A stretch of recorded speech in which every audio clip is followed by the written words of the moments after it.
This is my video about Lassen Volcanic National Park in Northern California.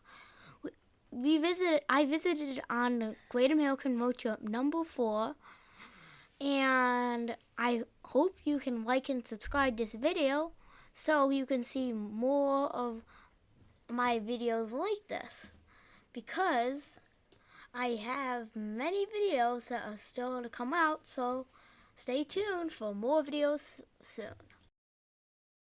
There's some stuff in my sandal. Don't even laugh.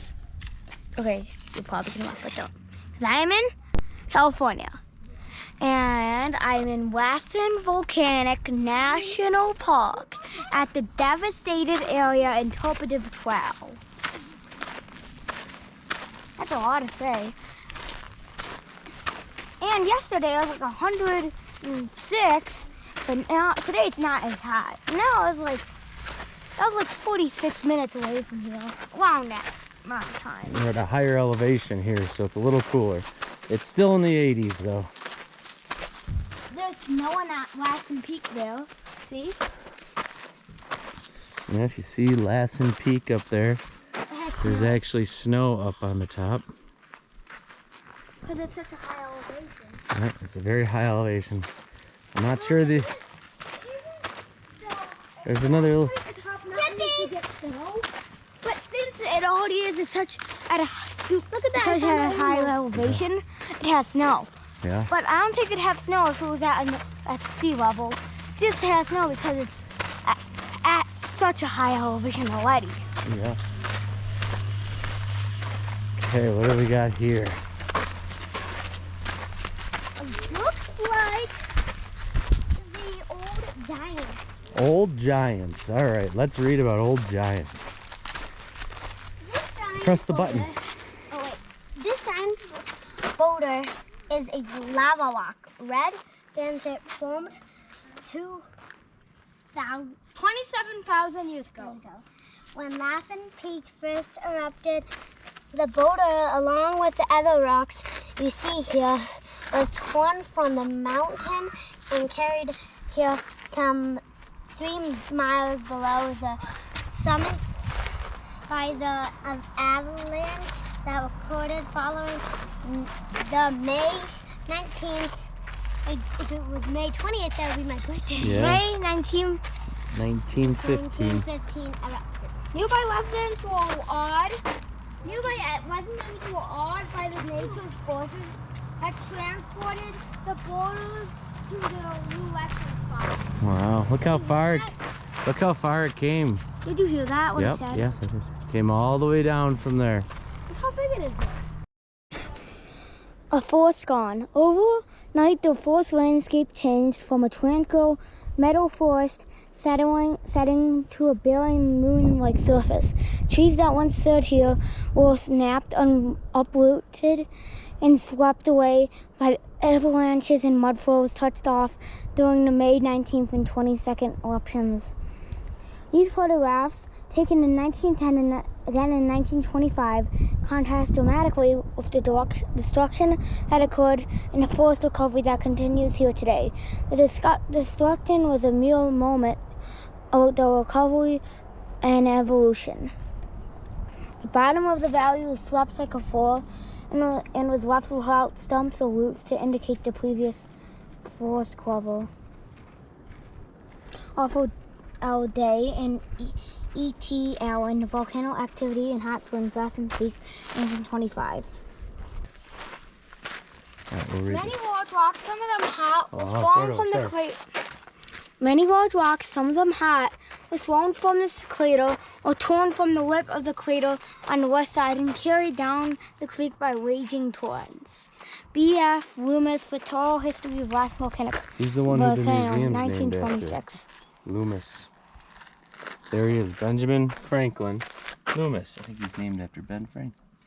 Businessman, amateur photographer, and author B.F. Loomis began photo-chronicling Lassen's Peak eruptions in 1914. His photographs brought national attention to the volcano and helped to bring about the establishment of Lassen Volcanic National Park.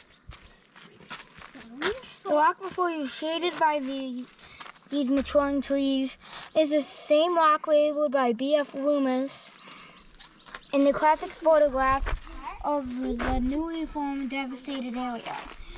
The several-ton rock was hard to touch when Loomis photographed it. 2 days after, it was ejected from the crater of Lassen Peak as a new glowing lava rock. So when he came here, this area was devastated, but it was 111 years ago, so it's kind of recovered. Some trees have grown, and it started to come back. This is a hot lava rock. It was hot when he touched it because it had come off the volcano.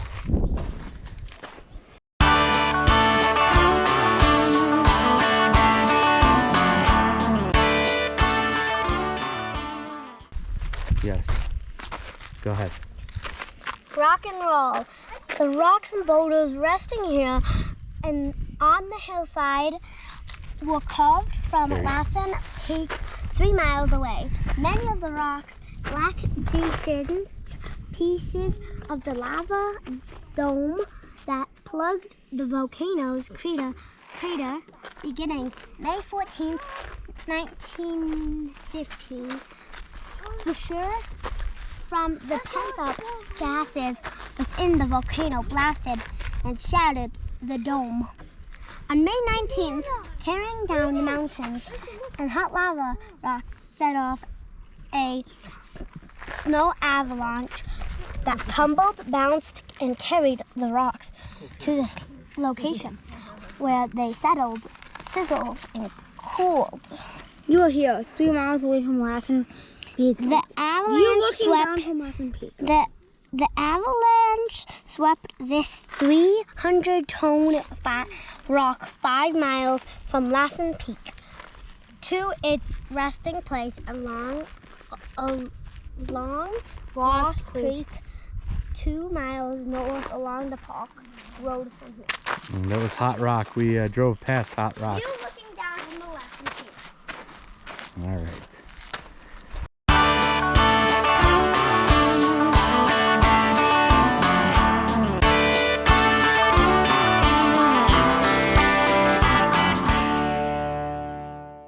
Hot hits cold. Look closely at this 1915 black dice-set boulder. Notice the patches contained in the rock. These patches are called quenched blobs, formed during the rock's molten stage. As molten rock, the salt magma mixed with dice-set magma. The aerosite magma temperature is much cooler than the salts. When a hot or boiling salt injected into the cool dice-set magma, it was like hot wax hitting cold water. The blobs were quenched, cooled suddenly, when lava oozed from the volcanoes meant the blobs solidified and remained encased in the dry rock. The salt rock encased in black dice-set quenched blobs. The mixing of the two magmas likely triggered the May 19th Lassen Peak eruption, when a superheated injection of salt magma into the dice-set magma, a voltage drop occurs, sometimes enough to cause a volcano to erupt.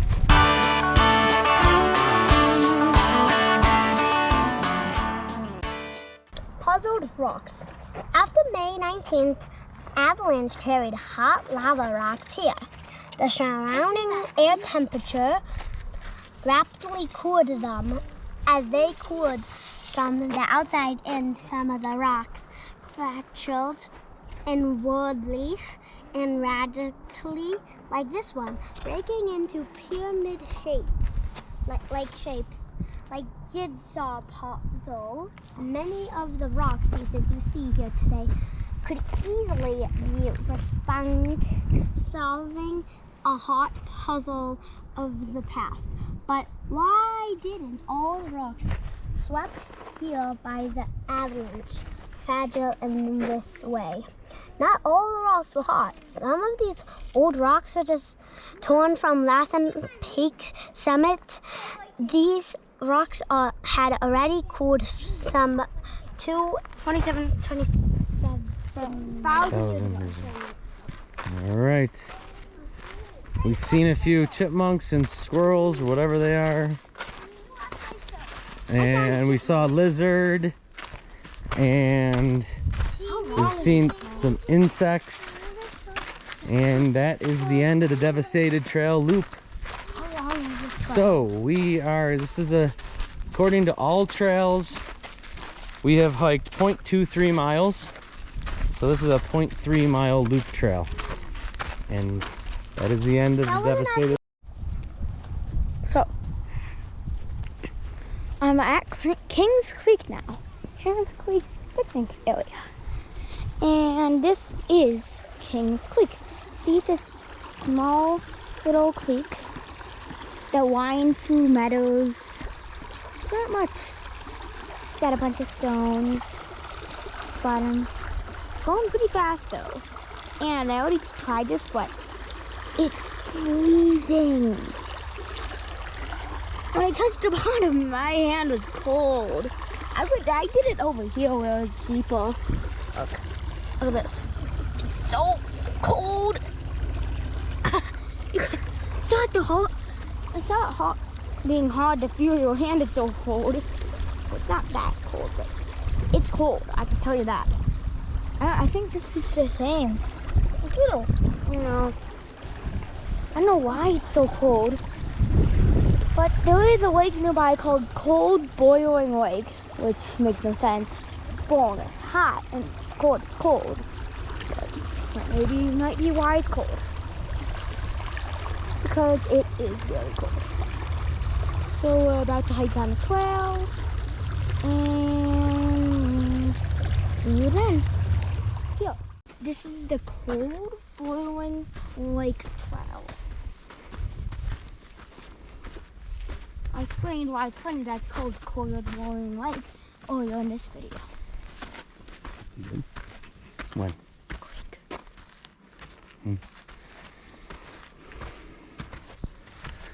So it's a 0.7 mile hike in, 0.7 mile hike out.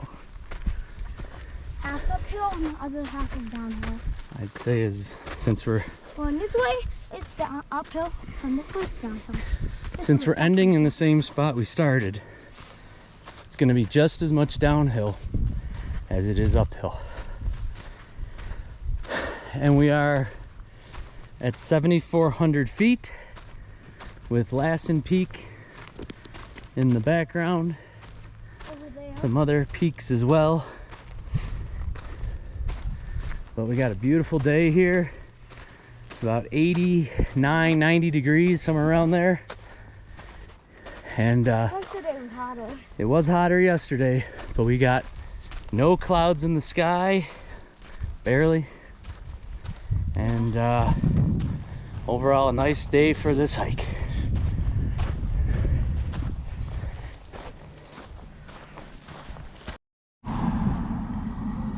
A night to remember, May 19th, 1915. You are standing in the aftermath of the volcanic destruction known as the devastated area. Late on the evening of May 19th, 1915, a large steam explosion shattered the lava that filled Lassen Peak's crater the previous 5 days. Glowing blocks of hot lava fell on the summit and snow covered upper flanks of the volcano.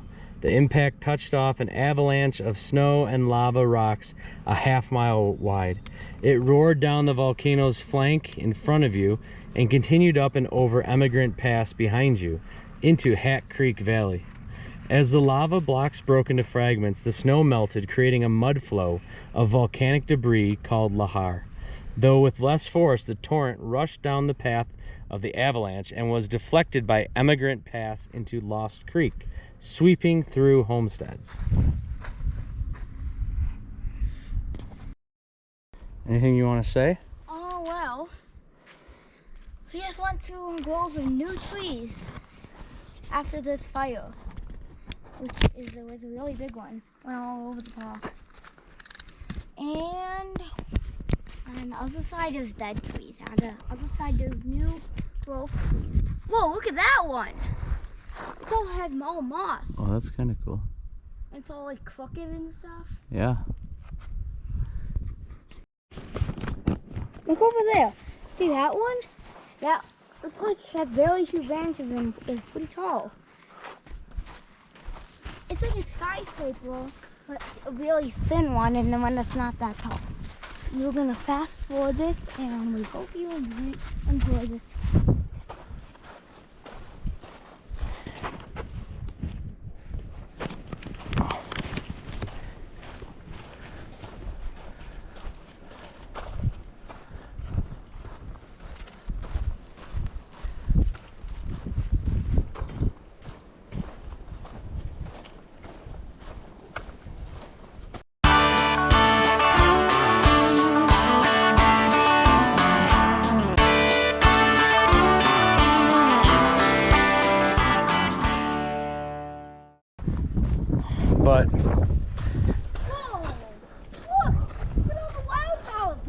for this. Take a picture of it. I'll let me take a picture.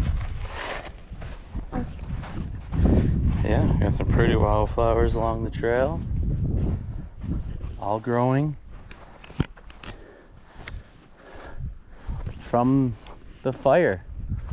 The fire cleared the ground and allowed space for the wildflowers to grow and flourish. Although they could look like they could use some rain.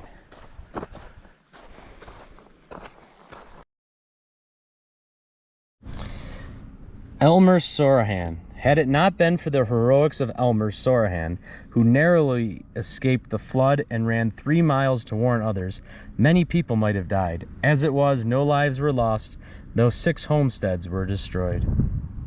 In the night, his dog barked, raved, and stuck his paws against him to wake him up. Elmer thought it might be a bear or panther, so he got up. He peeped out to see what the dog was barking at. He saw the mud flow coming like a wave about 12 feet high. Okay, now remember, we're at 7,400 feet, so you need to drink a lot of water. Okay. You don't want to get altitude sickness. And that's why we need to just move at a steady pace. See, what we're gonna do, we're gonna walk out to the lake, turn around, walk back.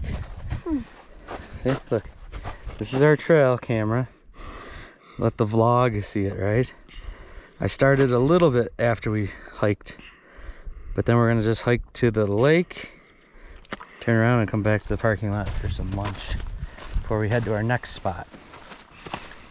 Our next spot, can't remember the name of it, but it's by the way, we only got 3 little short hikes after this. just so you know, we're gonna be at Lassen Volcanic National Park for almost the whole day. Yeah, we pulled in about 11 to the park after going to the grocery store and stuff. Hi.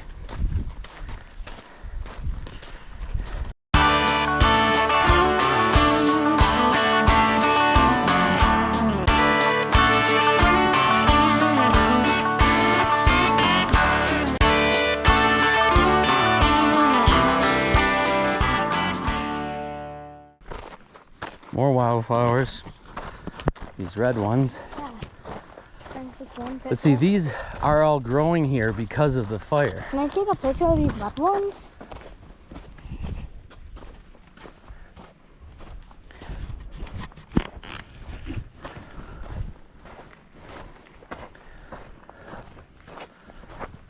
Take a picture of that tree, Aiden. Whoa, look how black that is. Yeah, I am. Okay. Cold Boiling Lake is 0.2 miles away. Let's go. We're not gonna do the whole Bumpus Hell. I think our next one might be Sulphur. Go stand up there. I'll take your picture in front of this burned out area. By the way, if you didn't know, in Lassen Volcanic, there was another trail. It's called the California Trail, and that's what you saw in the beginning on the thumbnail. That picture of me next to the sign that said California Historical Trail. It runs right through Lassen Volcanic National Park. Did you know that?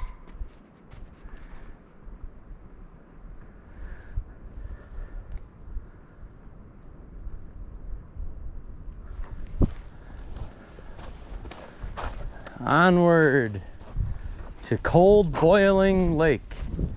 How can it be cold and boiling? I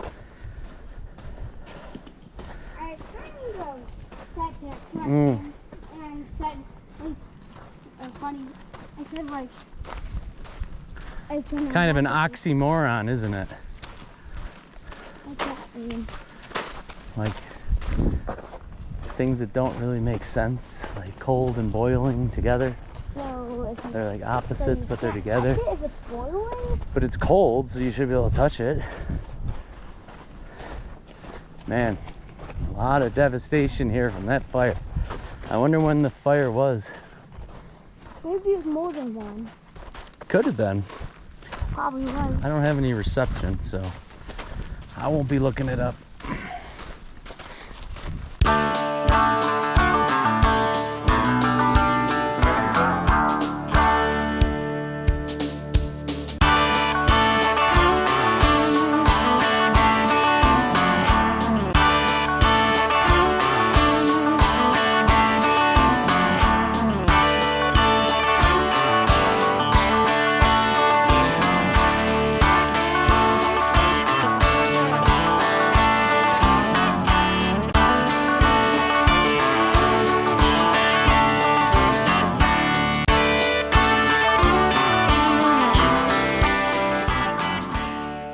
All right, here it is. Whoa. Cold boiling lake. No. Cold gases bubbling up through the water. Oh, that's what's going on here. See, up here we got some bubbling.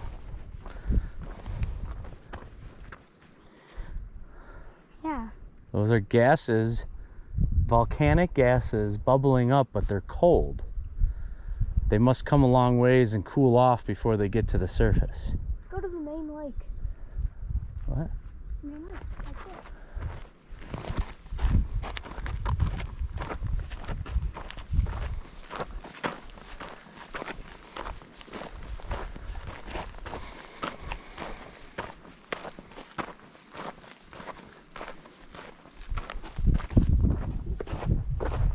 I don't see a lot of bubbling going on. Yeah. You see some bubbling over there. See, there it is. Where? Here. Oh, you see any bubbling? No. Just that one spot over there? Yeah. What the temperature of the lake is. Mm. But I wouldn't touch it. Why? Could be really freezing cold, could be really hot. I mean, that wasn't real hot.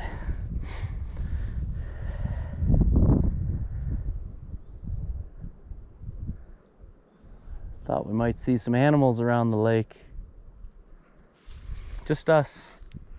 We're the only animals. All right.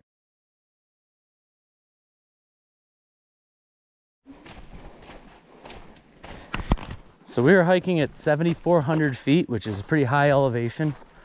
As a result, it's very important to drink water. Now, your body at these higher elevations,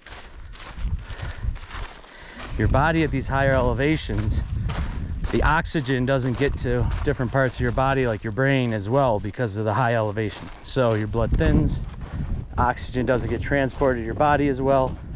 So, do you know anything about chemistry, Aiden? Yeah. Okay, do you know the chemical symbol for water? H2O. H2O is correct. So do you know what the H stands for? Hydrogen. All right, and do you know what the O stands for? Oxygen. Oxygen. So, And the 2 stands for, there's 2 molecules of hydrogen. yes. This is the second time you've told me that. So 2 hydrogen molecules and 1 oxygen molecule will make H2O, which is water. So by drinking water, which you left me a sip, we have another one though, so we're okay. By drinking water, you're putting oxygen into your body to help replace what's not being transported through your blood because of the high elevation. So that's one way to help avoid altitude sickness, by making sure you stay hydrated, especially hiking, especially when it's 90 degrees out and the sun's beating down on you. So I think that's gonna put an end to here to Cold Boiling Lake Trail. It's about 1.5 miles total, and on to the next Lassen Volcanic National Park trail.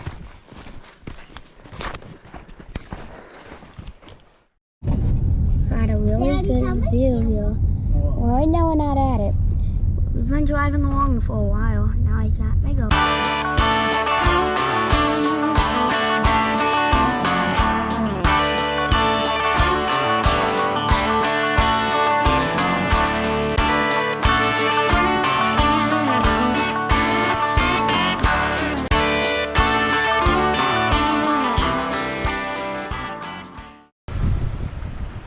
showing you. Up there is Lassen Peak. But then we have your mind.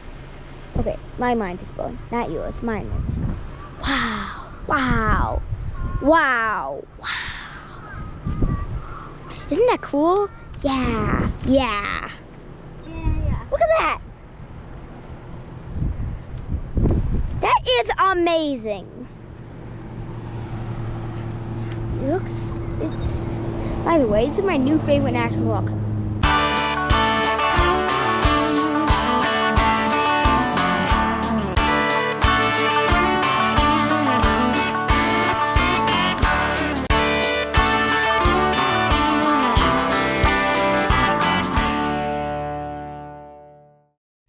Sulphur Works Trail, Lassen Volcanic National Park. It's so small. It's a small area, but you can see the sulfur on the. Look at all the different colors. It's all the different colors. You can see steam kind of coming up over the edge there. Yeah.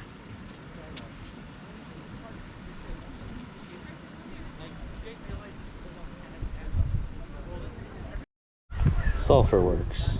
This sidewalk leads past a fast-changing area of steam vents, fumaroles, mud pots, and boiling springs. A rotten egg smell permeates the air, affirming the presence of hydrogen sulfide gas, a forerunner in the formation of sulfur. Below you, deep beneath within the earth, a network of pockets of partially molten rock forms the active Lassen magmatic system. Heat generated from the magma warms groundwater to a boil. The water bubbles and steams upward through cracks and appears at Sulphur Works and other hydrothermal areas found within the park. I can see the steam coming up better from over here. Connecting the dots.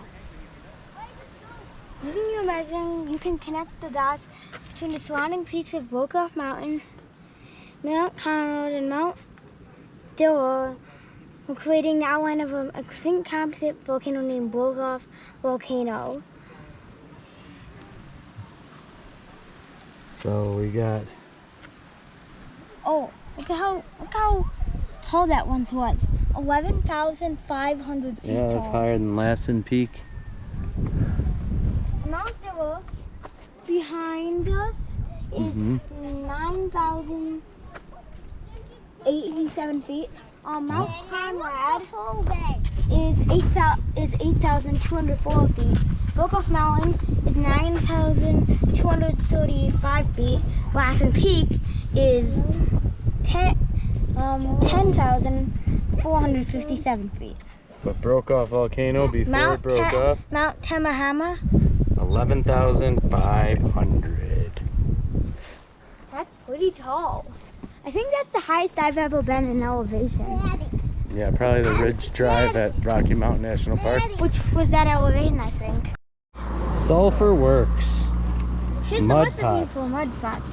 Heat from deep within the earth, hydrogen sulfide gas, water, thick layer of volcanic rock, heat-loving microorganisms, chemicals, and minerals. So the hot or molten rock is at the bottom. Then the volcanic heat and gases rise. You got rain and snow melt coming down. The water begins to boil as it rises. Some of the steam condenses and it percolates as a mud pot up at the top. Or the ones that steam, it's a fumarole. Yep, the steam ones are fumaroles, and if it's muddy enough, then it turns into a mud pot. And then if you look up here, And then we have actual then we have Lane. And mud then you pots. down. Oh, look at those mud pots. Lane and snow melt. The rain and snow melt. And go. No, it doesn't. These are the mud pots. Okay, doesn't smell good. It only smells good from a distance. I think it smells good from a distance. It smells that. Look at all those twigs. They're all like all covered with Covered mud. in mud from being splattered by the mud. And they're all like super dry and hot. Like it comes out in the water. I'm surprised they haven't disintegrated. I bet they will disintegrate faster. And I bet the one using the knife is going to get in super fast because they're covered with mud. Yeah. Now you're gonna get your journal, your notebook, get ready for everything, and write down it in the next page. Today's word of the day is mudpot. A mudpot is an acidic hot swing with limited water causing bubbling mud, produces a sulfur smell caused by heat deep within the earth rising to the surface. Heat causes the mud on surface to boil. Thank you for watching my videos. Don't forget to subscribe. Visit our online channel. You can buy lots of things on it. Or a journal. You can buy a journal on my online website.